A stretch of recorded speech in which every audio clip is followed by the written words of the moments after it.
हमने बताया था कि दो बिंदु आवेशों के बीच लगने वाला बल, दो बिंदु आवेशों के बीच लगने वाला बल दोनों आवेशों के गुणनफल के अनुक्रमानुपाती तथा उनके बीच की दूरी के वर्ग के व्युत्क्रमानुपाती होता है। आइए समझते हैं। गुलाम ने बताया था कि दो बिंदु आवेश, पहला आवेश हमने ले लिया Q1, दूसरा आवेश हमने ले लिया Q2। दो बिंदु आवेश Q1 और Q2, इन पर जो बल लग रहा है, अच्छा दोनों आवेशों के बीच की दूरी आप ले लीजिए, Q1 और Q2 के बीच की दूरी हम ले लेते हैं R।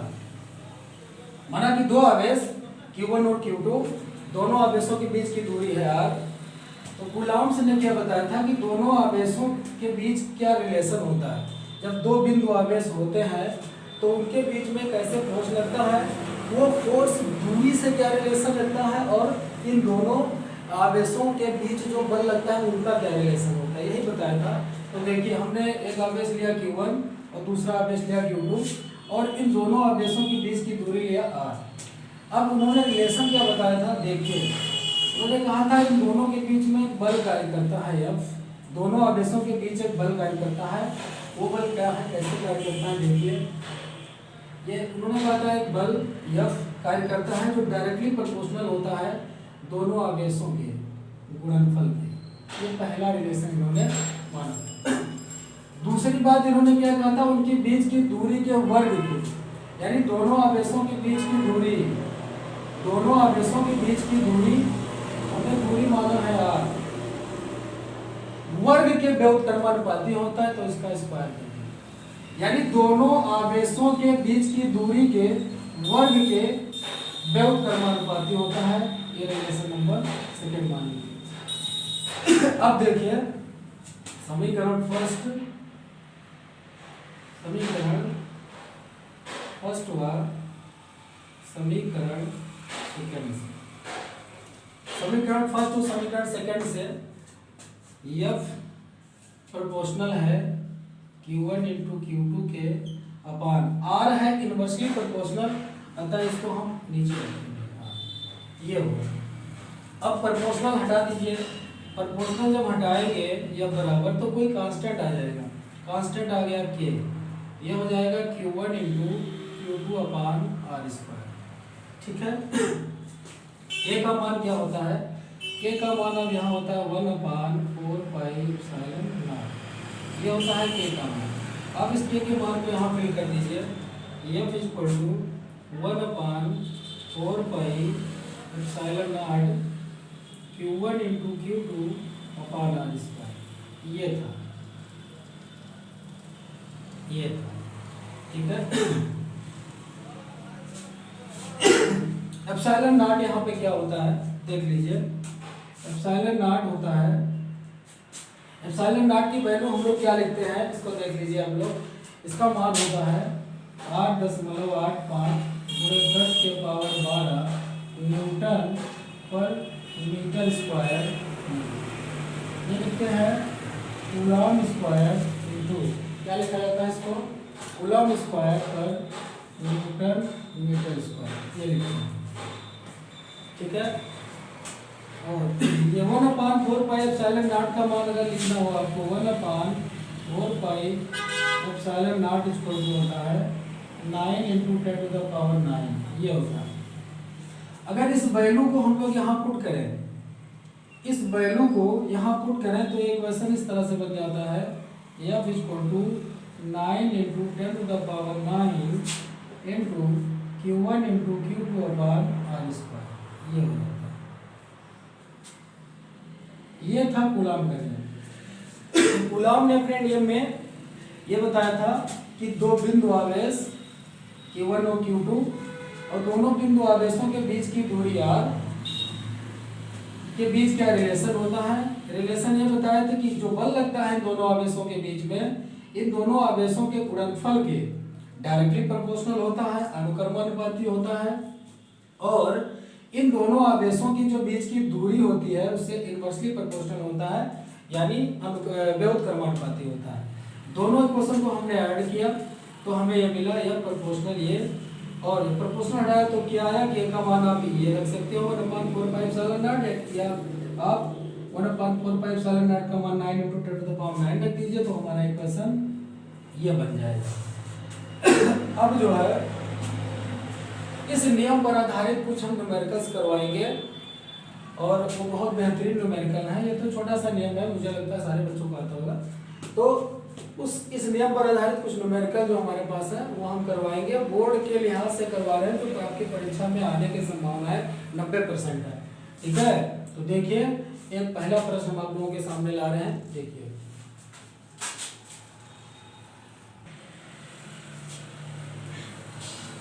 ये रहा पहला प्रश्न। देखिए दो बिंदु आवेशों के बीच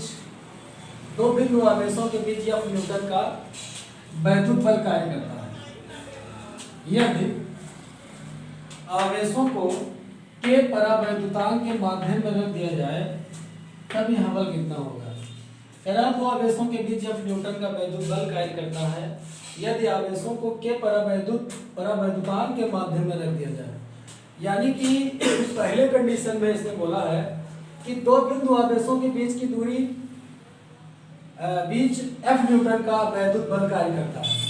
यानी कि यहाँ पे एयर मीडियम होगा। जब मीडियम का नाम ना लिया जाए तो वहां पे आप एयर ही मानोगे हमेशा, ध्यान रखिएगा। तो पहले कंडीशन में जो उन्होंने बोला है वायु में वैद्युत बल क्या होगा, जरा देखिए। वायु में वैद्युत बल, वायु में वैद्युत बल तो बोला है कि दो बिंदु आवेशों के बीच F न्यूटन। तो दो बिंदु आवेश ले लीजिए, इसको Q1 मान लीजिए और इसको Q2 मान लीजिए। इनके बीच की दूरी है R, ये सपोज कर लीजिए। तो जब एयर मीडियम है तब उनके बीच में कितना बल है, जरा देखिए। FA मैंने क्यों लिखा, क्योंकि एयर मीडियम है। जब कोई मीडियम नहीं दिया है तो एयर ही मानोगे। FA इक्वल टू क्या हो जाएगा 1/4 pi epsilon not into Q1 into Q2 upon R²। ये पहला कंडीशन इन्होंने दिया है। ठीक है, सेकंड कंडीशन में बोला है यदि आवेशों को के परावैद्युतांक के माध्यम में रख दिया जाए। यानी कोई माध्यम ले आइए, ठीक है। तो माध्यम में वैद्युत बल क्या हो जाएगा, माध्यम में वैद्युत बल, माध्यम में वैद्युत बल क्या हो जाएगा Fm। सिंबल है ये M बोले तो मीडियम, A बोले तो एयर। तो Fm इक्वल टू हो जाएगा 1/4 pi epsilon not into Q1 into Q2 upon R²। चूंकि यहाँ मीडियम है इसलिए हम मीडियम का परावैद्युतांक के रखा गया, इसलिए के यहाँ रखेंगे। यहाँ पे 4 पाई एप्सिलॉन नॉट के साथ के परावैद्युतांक रखेंगे। यहाँ पे एयर मीडियम था तो एयर का मीडियम एक होता है और यहाँ पे के परावैद्युतांक है तो के मैंने रख दिया। इक्वेशन हो जाएगा सेकेंड। अब क्या करेंगे, दोनों इक्वेशन को हम लोग डिवाइड करेंगे। समीकरण फर्स्ट डिवाइड बाई समीकरण सेकेंड, यानी FA divide by FM equal to क्या हो जाएगा, मैं डायरेक्टली कर सकता हूँ। इसको डिवाइड करेंगे तो हो जाएगा 1/4 pi epsilon not into Q1 into Q2 upon R²। ये डिवाइड करेंगे, चूंकि ये वैल्यू जब रखेंगे यहाँ नीचे बटा करके तो हम इस वैल्यू को क्या करेंगे, मल्टीप्लाई कर देंगे, उलट देंगे। ये वाला कंडीशन लगा देंगे, जैसे A/B है, ठीक है। तो इसको पलट देते हैं, ये है A/B या C/D। तो हम लोग क्या करते हैं A/B मल्टीप्लाई बाई D/C, ये प्रॉपर्टी लगा देंगे यहाँ पे, ठीक है। देखिए ये करेंगे FA बटा FM, ये हो जाएगा। पहले FM का मान तो रख दिया जाए, ये मल्टीप्लाई कर दिया मैंने, ये मान रख दीजिए FM का, इसको पलट दीजिए। ये हो जाएगा 4 पाई epsilon not into K into R² upon ये हो जाएगा Q1 इनटू Q2, ये वैल्यू हो जाएगी।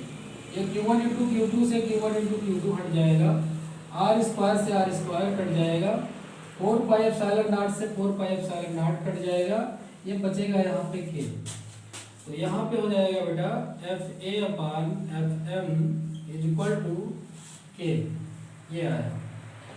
अब हम लोग एफ एम का मान अगर निकालेंगे, हमें पूछा क्या है, के परावैद्युतांक के माध्यम में रख दिया जाए तब बल कितना होगा।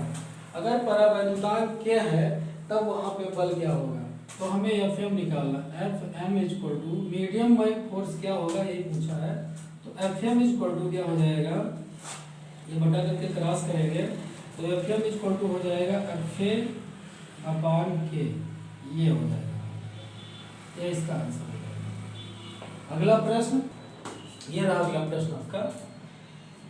आवेशों के मध्य लगने वाले विद्युत बल की सहायता से विद्युतशीलता एप्सिलॉन नॉट का विमीय समीकरण निकालिए। यानी एप्सिलॉन नॉट का आपको बताना है डायमेंशन फार्मूला, ये बहुत बार एग्जाम में पूछा गया है, लगभग 2021 से लेकर के और 2025 के बीच में लगभग 3-4 बार आ चुके हैं, इसलिए मैंने इसको शामिल किया। आवेशों के मध्य लगने वाले विद्युत बल की सहायता से विद्युतशीलता एप्सिलॉन नॉट का विमीय समीकरण आपको निकालना है, ठीक है। तो इसके लिए हमें कूलॉम्स के नियम का जो इक्वेशन निकाला था या बराबर, वो हमें जानना जरूरी है। तो कूलॉम के अकॉर्डिंग या बराबर क्या होता है जरा देखिए। कूलॉम के अकॉर्डिंग या बराबर क्या होता है, ये देखिए, यह बराबर इन्होंने बताया था F equal to 1/4 pi epsilon naught Q1 into Q2 upon R square, यही मैंने समझाया था, ये बताया गया कूलॉम के अकॉर्डिंग। तो इस क्वेश्चन में कह रहा है कि दोनों आवेशों के मध्य लगने वाले विद्युत बल की सहायता से, ये दोनों विद्युत बल जो लग रहा है इसकी सहायता से एप्सिलॉन नॉट का विमीय सूत्र बताओ, एप्सिलॉन नॉट बताओ। तो एप्सिलॉन नॉट का मान हम जो बाहर निकालेंगे क्या हो जाएगा, एप्सिलॉन नॉट इक्वल टू, ये जब बाहर निकालेंगे तो इन दोनों का मल्टीप्लाई हो जाएगा, ये चला जाएगा पीछे। तो एप्सिलॉन नॉट का मान जो हम निकालेंगे, अप्लाई करेंगे एप्सिलॉन नॉट का मान, तो ये हो जाएगा Q1 इंटू Q2 अपान, ये हो जाएगा 4 पाई, इसके साथ आएगा और F इंटू आर स्क्वायर इसके साथ जाएगा, ठीक है। यहाँ पे मान रखिए Q1 और Q2 का, क्योंकि आवेश का मात्रक होता है कूलॉम। Q इक्वल टू क्या लिखते हो, Q equal to IT, Q equal to IT, यानी धारा और समय के गुणनफल को हम लोग आवेश से लिखते हैं। तो I होता है एम्पियर और समय होता है T, AT हो जाएगा, क्योंकि दो बार है इसलिए A स्क्वायर T स्क्वायर हो जाएगा, ये हो जाएगा A स्क्वायर और T स्क्वायर, ऊपर हो गया 4 पाई कांस्टेंट वैल्यू है, इसको हटा देंगे। बल का मान क्या होता है mL/T के पावर -2, ये हो जाएगा, और R का मान होता है L, ये देखिए A square T square, L का L के साथ मल्टीप्लाई हो जाएगा, mL स्क्वायर हो जाएगा, T के पावर -2 हो जाएगा। यहाँ पे हम इसको ऊपर ले जाएंगे तो माइनस में हो जाएगा m के पावर -1, और L चूंकि ऊपर है नहीं, L के पावर -2, और T माइनस में है, ऊपर जाएगा तो प्लस हो जाएगा, 2 ऑलरेडी ऊपर है तो T के पावर 4 हो जाएगा और A के पावर 2 हो जाएगा। ये इसका डायमेंशन फार्मूला है, ये बहुत बार एग्जाम में आया है, इसको कर लीजिएगा। अगला प्रश्न इसी टॉपिक पे, अगला प्रश्न आप लोगों का प्रश्न है, दो बिंदु आवेश केवल परावैद्युतांक वाले माध्यम में रखे हैं। दो बिंदु आवेश केवल परावैद्युतांक वाले माध्यम में रखे हैं, उनके मध्य लगने वाला बल F है। यदि माध्यम का परावैद्युतांक बदलकर K2 कर दिया जाए तब इनके मध्य स्थिर वैद्युत बल कितना होगा, ठीक है।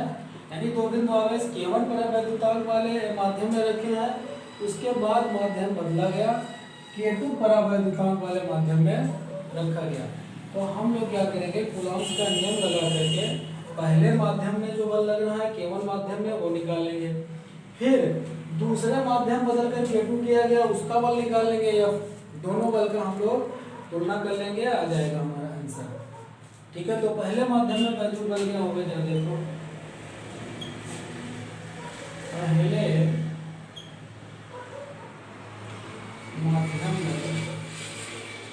पहले माध्यम में वैद्युत बल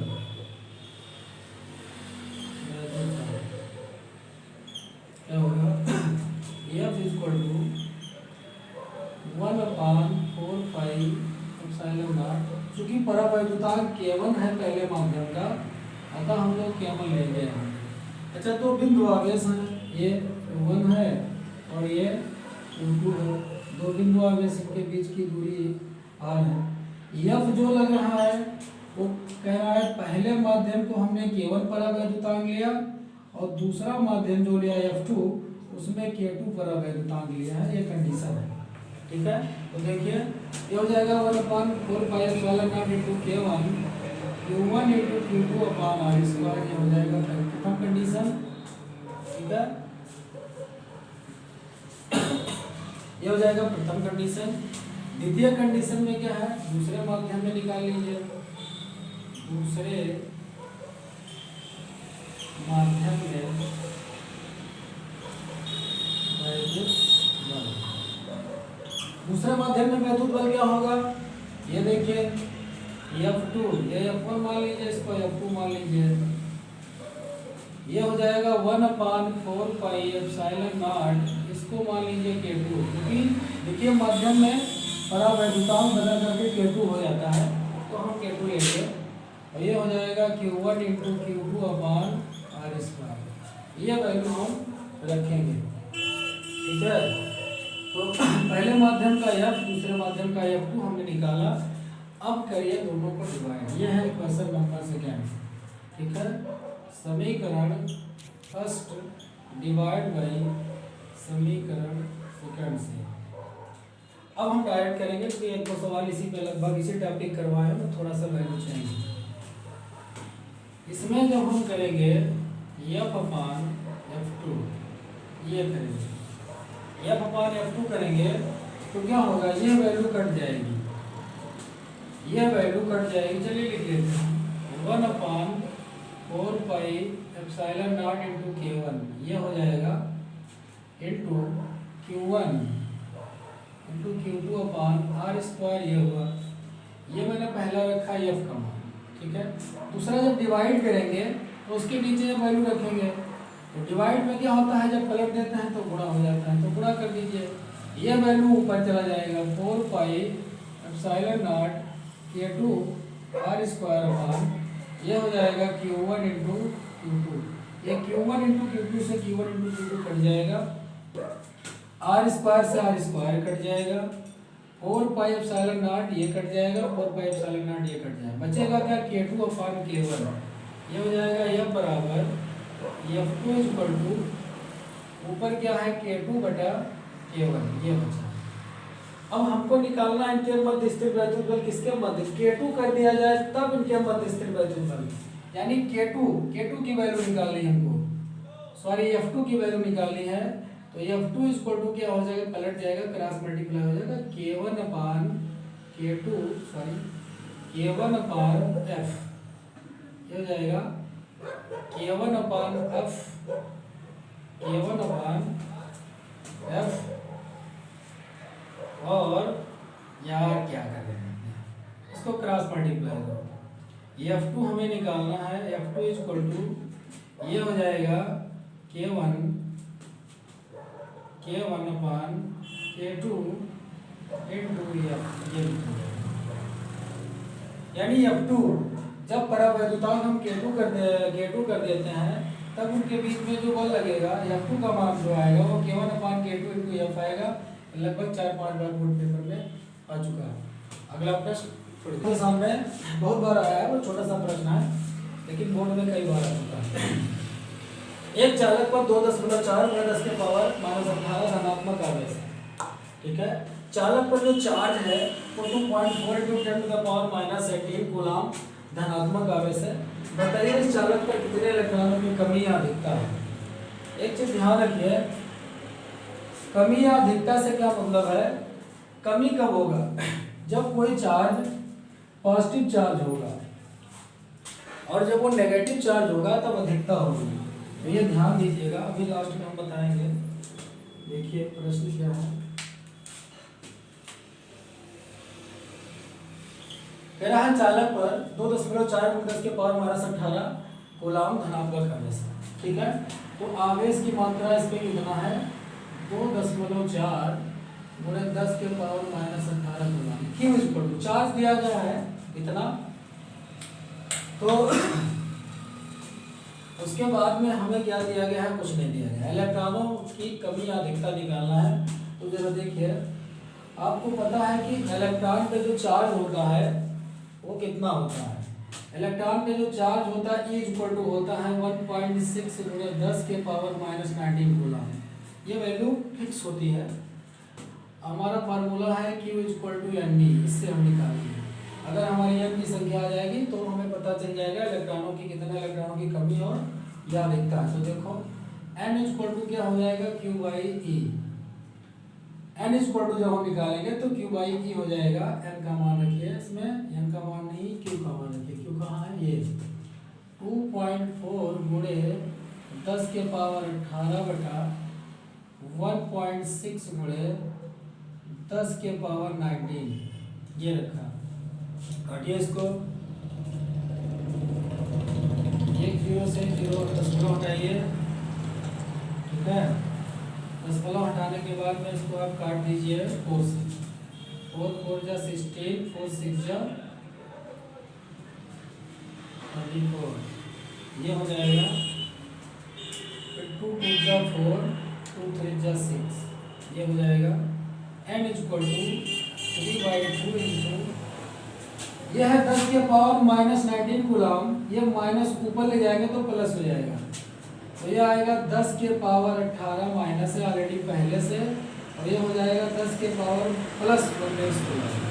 तो 19 में से 18 निकल जाएगा। n equal to 1/2 × 10⁻। 19 में से 18 निकल जाएगा तो 1 10⁻1 बचेगा, प्लस में आएगा। तो 10⁻1 का मतलब 10 ही होता है, यानी ये 30 हो जाएगा। n इक्वल टू 30/2, तो ये हो जाएगा 15, यानी n इक्वल टू क्या आया? 15 इलेक्ट्रॉन। यह है 15, और 15 जो वैल्यू आई है हमारी वो प्लस में आई है। 15 क्या आई है? प्लस में आई है। तो इसमें लिख दीजिए 15 इलेक्ट्रॉन की कमी है। कमी है। कमी क्यों है? क्योंकि मान धनात्मक है। अगर यही हमारा ऋणात्मक आता तो हम कमी नहीं लिख सकते, अधिकता लिखते। सवाल में पूछा है कितने इलेक्ट्रॉनों की कमी या अधिकता है, तो जब प्लस आए तो आप लिखोगे कमी, और जब यहाँ वैल्यू ऋणात्मक आ जाए तो आप अधिकता लिखोगे। ये सवाल कंप्लीट हुआ। अगला सवाल इंपॉर्टेंट है, कई बार आप लोगों के बोर्ड में आ चुका है। दो बिंदु आवेशों +9e एवं +e एक दूसरे से 16 सेंटीमीटर की दूरी पर स्थित है। कंडीशन देखिए, कह रहा है दो आवेश, ये +9e, ये है +9e एवं +e, ये है +e। ठीक है, दोनों एक दूसरे से कितनी दूरी पर है? लगभग 16 सेंटीमीटर। दोनों एक दूसरे से 16 सेंटीमीटर की दूरी पर है। ठीक है, इससे देखिए सवाल का जो कंडीशन है वो ये है कि +9e कूलम और +e कूलम, ये दो आवेश हैं, दोनों एक दूसरे से 16 सेंटीमीटर की दूरी पर है। इसके उसके बीच की दूरी 16 सेंटीमीटर है। फिर बोला है इनके बीच एक आवेश क्यों कहाँ रखा जाए। अब कह रहा है इन दोनों आवेशों के बीच एक आवेश हम क्यों ले आए और कहाँ रख दें? 9e और e के बीच में किस स्थान पर रख दें कि वह संतुलन में हो, यानी कि संतुलन स्थिति में हो। तो हमें कोई भी अभी पता नहीं है, तो हम क्या करेंगे? माना कि इस पॉइंट पे रखें, यहाँ पे रखें। मान लीजिए हमने क्यू को यहाँ पे रखा, दोनों के बीच में यहाँ पे रख दिया। ठीक है, तो चूंकि पूरी दूरी हमारी क्या है कि 9 से लेके ई तक की हमारी दूरी है 16 सेंटीमीटर, और एक आवेश क्यों यहाँ पे रखा पता नहीं हमें कहाँ पे रखा, लेकिन ऐसे जगह पे रखना है जो संतुलन की स्थिति में हो। तो अभी हम मान लेते हैं कि हमने यहाँ रखा, संतुलन की स्थिति बाद में होगी जब वैल्यू आएगा।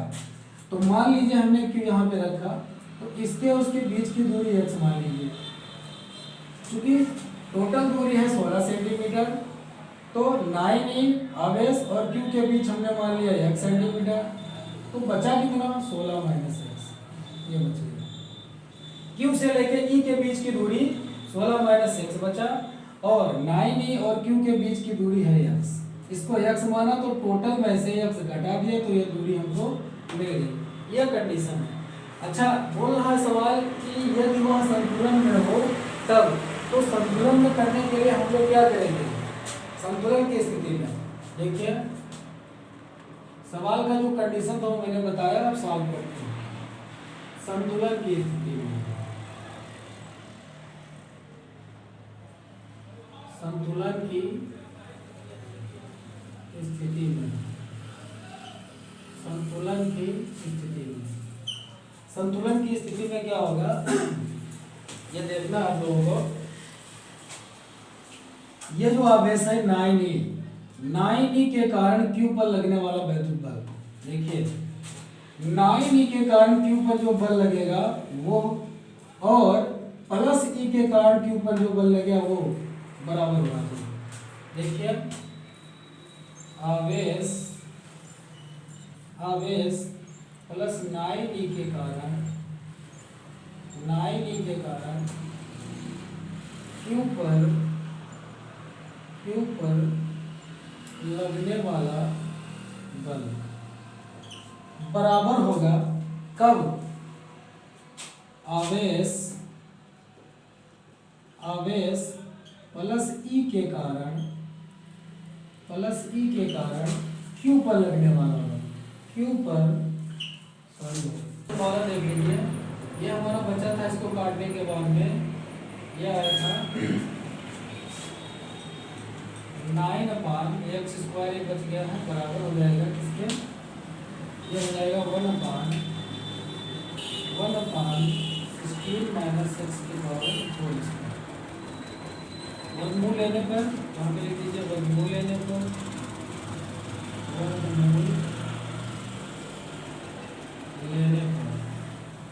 वर्गमूल लेने पर क्या हो जाएगा, इसका वर्गमूल हो जाएगा, ये लेंगे तो हो जाएगा 3/x अपान, इसका हो जाएगा 1/16 माइनस x। क्रॉस मल्टीप्लाई कीजिए, 48 minus 3x equal to x, ये हो जाएगा 48 माइनस 3x माइनस x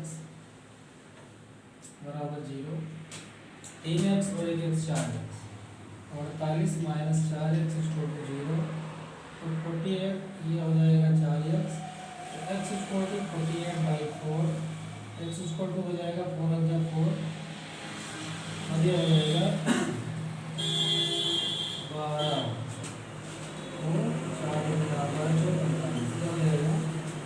तो 12 सेंटीमीटर, ये हो जाएगा।